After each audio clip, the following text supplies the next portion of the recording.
Во Владикавказе убит заместитель муфтия Северной Осетии Расул Гамзатов. Он был застрелен неизвестными возле собственного дома. Инцидент произошел на улице Даватора, в западной части города. Неизвестный подошел к Гамзатову, когда тот выходил из машины, и выстрелил ему в затылок.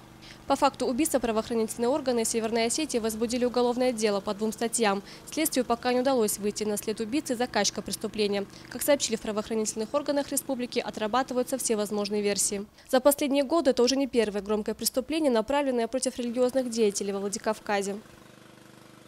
На 17 июля 2014 года у одного из подъездов по улице Даватора города Владикавказа неустановленное лицо из огнестрельного оружия совершило умышленное убийство заместителя муфтия по республике Северная Осетия Алания Гамзатова Расула.